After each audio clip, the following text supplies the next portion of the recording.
अस्सलाम वालेकुम, फौजिया कुलसुम राना आज के व्लॉग के साथ। आज हम सबसे पहले शुक्रिया अदा करेंगे जिन लोगों ने माइनस न्यूज़ को सब्सक्राइब किया है, और दूसरा मैं दो चीज़ों पर कमेंट करूंगी। सबसे पहले तो जो पाकिस्तान तहरीक इंसाफ पर पाबंदी की बात हो रही है, आप देखें कि 9 मई के बाद से अभी तक जो सूरत हाल बनी है, जो 24 नवंबर के बाद की सूरत हाल डेवलप हुई है, तो मेरे ख्याल में चीज़ें इकट्ठी की जा रही हैं कि पाकिस्तान तहरीक इंसाफ को बैन कर दिया जाए, और एटलीस्ट आने वाले इलेक्शंस तक तो ये एडवेंचर ज़रूर किया जाने वाला है। जो हमारे ज़राए हमें बता रहे हैं कि शायद ऐसा करने की कोशिश की जाएगी, क्योंकि इमरान खान किसी तरह से मैनेज नहीं हो रहे हैं, और इमरान खान का पैगाम अवाम तक ले पहुंचाने वाली बुशरा बीबी जो हालिया जेल से बाहर आई थी, फिर उन्होंने एहतजाजी कॉल को भी लीड किया, लेकिन हमें नज़र आया कि किस तरह से वो पूरे स्टार तरीके से ये मानसेरा में पाई गई और एहतजाजी जगह से बिल्कुल गायब हो गई। और जो उनकी बहन है मरियम भट्टू, वो तो ये कहती हैं कि उनको जबरी तौर पर ले जाया गया है, लेकिन सवाल ये भी पैदा होता है कि अगर वो जबरी तौर पर ले जाई गई हैं तो उनको ले जाने वाला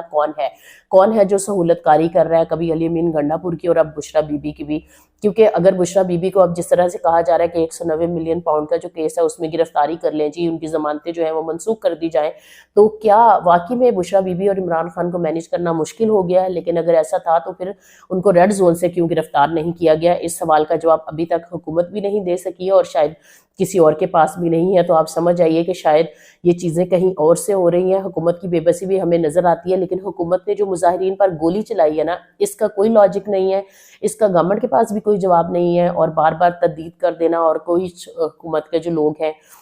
जब वो टीवी शोज में बैठते हैं तो वो कहते हैं जी 8 लोगों की हलाकत हुई है, ज़्यादा लोगों की नहीं हुई, कम लोगों की नहीं हुई। जो हस्पताल के ज़राए हैं वो कहते हैं हम मजबूर हैं, हम बात नहीं कर सकते हैं, हम बेबस हैं। और जिन लोगों के लोग इस में बेचारे जिनकी डेथ्स हो चुकी हैं, आप ये देखिए कि वो तदफीन के लिए, दुआ के लिए लोगों को इकट्ठा नहीं कर सकते। जनूबी पंजाब में हमने देखा कि जिन लोगों ने दुआ रखवाई तो उनको मना किया गया, उसके बावजूद उन्होंने अगर कुल करवाने की कोशिश की तो उनको उनके कह लीजिए दोनों भाइयों पर FIRs करा दी गई। तो आप ये देखिए कि डेड बॉडी पहले तो इनकार कर देना कोई मरा नहीं है, फिर उसकी तदफीन को भी छुपाएं, आप खुफिया रखें, और फिर कोई दुआ वगैरह भी आप नहीं कर सकते क्योंकि लोग इकट्ठे होंगे, सामने आएंगे। एक तो अहले खाना को खुद भी डराया जा रहा है कि हम आप पर 780 की जो FIRs है वो करवाएंगे, फिर बाकी लोगों को भी हम अरेस्ट करके ले जाएंगे। तो आप ये देखेंगे हम किस तरफ जा रहे हैं। तमाम तर जो इंसानी बुनियादी हकूक है वो खतरे में पड़ चुके हैं। हमने देखा कि जिस तरह से शाकिर रवान और मतीउल्लाह जान को उठाया गया, फिर मतीउल्लाह जान की FIR आई, और वो तो अच्छी बात यह है कि आज वो दोनों घर पहुंच चुके हैं, लेकिन उस पे जो बैनुल अक़वामी बरादरी का रिएक्शन आया ना, वो भी एक बड़ा अलार्मिंग है। क्योंकि अगर यूरोपीय यूनियन कंडीशन कर देती है फ्रीडम ऑफ एक्सप्रेशन से, ह्यूमन राइट्स से,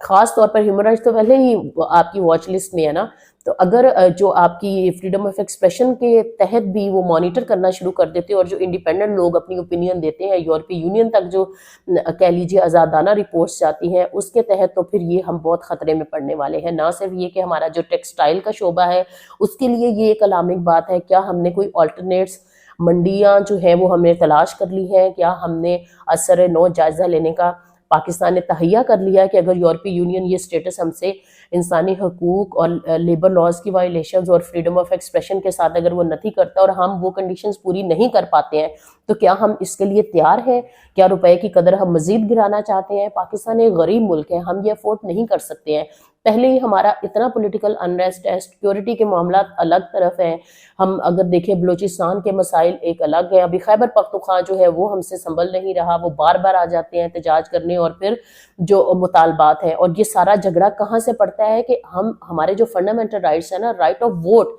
जमहूरियत, जब वही हमने कॉम्प्रोमाइज कर दिया तो फिर समझ नहीं आ रही कि जाना किस तरफ है। या तो फिर आप अपनी मर्जी का कोई एडवेंचर करके आप बताइए जी नहीं, लोगों का वोट मैटर नहीं करता, लोगों की राय मैटर नहीं करती, वो जो भी चाहते हैं वो नहीं होने दिया जाएगा, ये तो अलग बात है। लेकिन अगर जमहूरियत मुल्क में नाफिज है तो टूटी फूटी पहले तो हम देख रहे थे, अब तो वो टूटी फूटी भी खत्म हो गई है। तो मेरे ख्याल में पाकिस्तान को होश के नाखून लेने चाहिए, बजाय ये कि हम इंटरनेशनल सतह पर आइसोलेशन का शिकार हो। हमें अपने मसले बातचीत से हल करने हैं, ग्रैंड डायलॉग इस वक्त ज़रूरत है। अब पूरी ईगोस बहुत सारे लोगों को अपनी छोड़नी होगी, लेकिन अगर ये ईगोस टकराती रहेंगी तो पाकिस्तान के लिए बहुत ख़तरनाक टाइम है, हमें संभल जाना चाहिए। क्योंकि अगर EU ने अपना जो GSP+ स्टेटस है वो वापस ले लिया, तो मेरे ख्याल में हमारी जो थोड़ी बहुत वो कहते हैं ना कि हमारा एक भरम कायम है, वो भरम भी टूटने वाला है। اور اگر یہ بھرم ٹوٹتا ہے تو نہ صرف یہ کہ پاکستان جو ہے کہہ لیجئے کہ جو برآمدات ہیں وہ ہماری بالکل بہت کم ہو جائیں گی، اور پھر ایک بہت بڑا شعبہ ہے ٹیکسٹائل کا، ویسے بھی ہمارے ہاں لوکل انڈسٹری نہیں ہے، اور اگر ہم جو ہے اس کو بھی اپنے ہاتھوں سے برباد کرنے پر تلے ہوئے ہیں تو پھر مجھے سمجھ نہیں آتی کہ پاکستان سے ہماری کیا مخلصی ہے۔ کیا ہم نے اسی روش پہ چلتے رہنا ہے؟ کب تک ہم یہ جو بنیادی چیزیں ہیں ان کو بھی حل نہیں کر پائیں گے اور یہ مسئلے ہمارے سر پر تلوار بن کر لٹکتے رہیں گے؟ آپ نے،